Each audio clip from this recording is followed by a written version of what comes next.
When people hear the word creativity, they often imagine something mysterious, almost magical. They picture a person blessed with rare talent, an artist who can paint without effort, a musician who hears melodies no one else can, or a genius inventor who dreams up ideas that change the world. And if you don't see yourself that way, you might think, I'm just not creative. But here's the truth. You don't need to be creative in the traditional sense to come up with creative ideas. In fact, some of the greatest innovations in history didn't come from pure originality. They came from something much simpler, combining old ideas in new ways. Let's look at Steve Jobs. Did he invent the touchscreen? No. Did he invent the phone? No. Did he invent the internet? Again, no.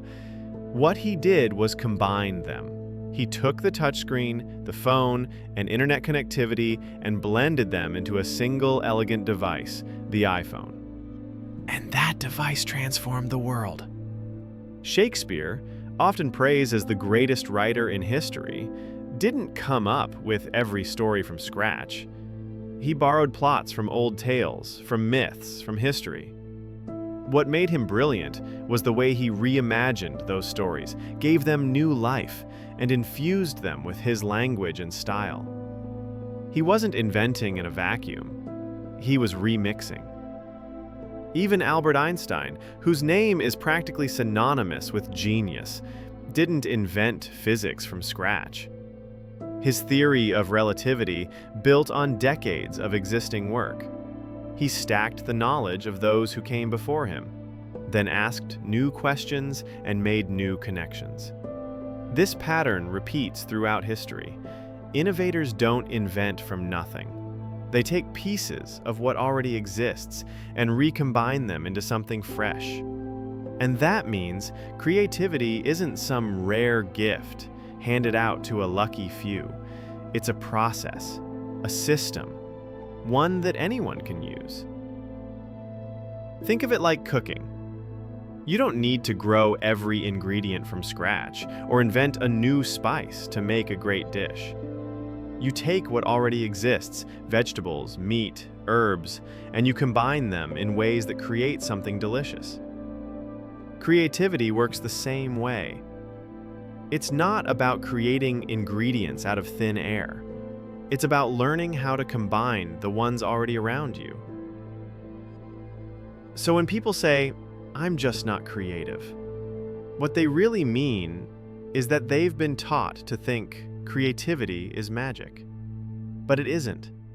It's recombination. And if recombination is the secret, then anyone, yes, anyone. If you want to take a myth, this creativity we need to let go of. You don't need to be born with a special gift. You don't need lightning to strike. What you need is a method. And in the next part, we're going to break down exactly what that method is. Spoiler, it's a simple system I call idea stacking. The trick, idea stacking. So now that we've cleared up the myth of creativity, let's talk about the system that makes it work in practice. I call it idea stacking. Think of it as a toolbox for creativity that anyone can use. No natural-born talent required. If recombination is the principle, then idea stacking is the method. Here's how it works. Step 1, absorb relentlessly. Your brain is like a library, and every idea you consume is a new book on the shelf. The more diverse your library, the more material you'll have to pull from later. Read widely. Watch documentaries, listen to podcasts, explore topics you wouldn't normally touch. Science, art, business, history, psychology, they're all raw material. The trick is not to limit yourself to just your field. The most creative breakthroughs often happen when ideas from totally different worlds collide. But here's the catch. Absorbing knowledge isn't enough on its own. A lot of people stop here. They read endlessly, binge watch, scroll through articles, but never actually do anything with what they learn. That's like stocking a pantry, but never cooking a meal. If you don't create alongside what you consume, you're just hoarding. So, as you absorb, also start putting ideas out into the world, even if they're small, even if they're messy. Step 2. Write down interesting ideas. Carry a notebook or use your phone to log everything that sparks curiosity. Don't filter. Don't judge whether it's useful or not. A marketing trick, a weird science fact, a cultural insight, a quote from a book, just write it all down. At the time, the pieces may feel random, even disconnected, but remember, creativity isn't about each idea standing alone. It's about how they can eventually link together. Step 3. Find unexpected connections. This is where the magic of idea stacking kicks in. Look at the collection of ideas you've logged and start asking, what if I mix these? How could this concept apply to that problem? What happens if I merge these two unrelated things? It's in this collision of concepts that innovation happens. Take James Dyson as an example. Traditional vacuum cleaners used bags to collect dust. Industrial machines, on the other hand, used cyclone technology to separate particles. Dyson combined the two, the household vacuum and the industrial cyclone, to invent the world's first bagless vacuum. He didn't invent vacuums. He didn't invent cyclones. He stacked ideas together in a way nobody had before. That's idea stacking in action. And here's the best part. You don't need inspiration to use this method. You don't have to sit around waiting for a eureka moment. As long as you're absorbing, logging, and connecting, you can generate creative ideas on demand. It becomes a repeatable process, a system you can trust. So instead of thinking, I need talent, shift your mindset to, I need inputs, logs, and connections. Creativity isn't a lightning strike.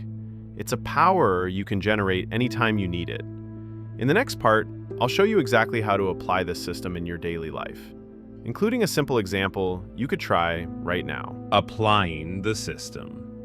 Now that you know the myth and the method, let's talk about what really matters. Applying this system in your daily life. Because knowledge without action is useless. It's like owning a gym membership and never stepping inside. The potential is there, but nothing changes. The beauty of idea stacking is that you don't need to wait for perfect timing or some mythical inspiration. You can start right now, wherever you are. Creativity isn't about lightning strikes, it's about habits. So how do you make idea stacking a part of your routine?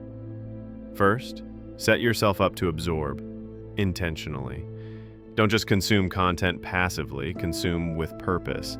Instead of scrolling endlessly on social media, spend 15 minutes reading an article outside your usual field. If you're into business, read about art. If you're into tech, learn something about psychology. Every unusual input is a potential seed for later connections. Think of yourself as collecting puzzle pieces, even if you don't yet know how they'll fit. Second, capture everything. Carry a notebook, use a note-taking app, or even record voice memos. The key is to never trust your brain to remember. Interesting insights slip away fast if you don't write them down. And don't censor yourself. Sometimes the most random thought today becomes the genius solution tomorrow. A quote from a movie, an observation on your commute, a new statistic, log it all. Third, make time to connect ideas deliberately. This is where you turn raw material into innovation. For example, once a week, look back at your notes. Circle 2 or 3 ideas that seem unrelated, then ask, what would happen if I combined these? It doesn't matter if the answer sounds silly. Play with it. Many world-changing ideas started as something strange. Let's test this with a quick thought experiment. Imagine you want to start a podcast. Most podcasts are recorded in quiet studios or bedrooms. Now think of another field, vlogging. A lot of vloggers film outside, in parks, forests, or cities. What if you combined the two? What if you recorded a podcast in a forest with the natural sounds of birds and wind as part of the atmosphere? That's an overlap. It's not magic. It's not talent. It's simply stacking two existing ideas into something fresh. This is exactly how innovation works. It's not about inventing from nothing. It's about rearranging what's already around you. Finally, and this is crucial, create consistently. You can't just absorb and connect forever. You need to output. Write the blog post, record the video, build the prototype, even if it's rough, even if it fails. Every act of creation strengthens your ability to recombine ideas. Creation is how you test your stacks and see which ones actually work. And here's the best part. Once you start, the system builds momentum. The more you absorb, the more you log. The more you log, the more connections you can make. The more you create, the more feedback you get to refine your process. It becomes a cycle, a loop that keeps generating new ideas again and again. So don't wait for inspiration. Don't wait to feel talented. Start stacking ideas today and watch how quickly creativity goes from being something you envy in others to something you practice every single day.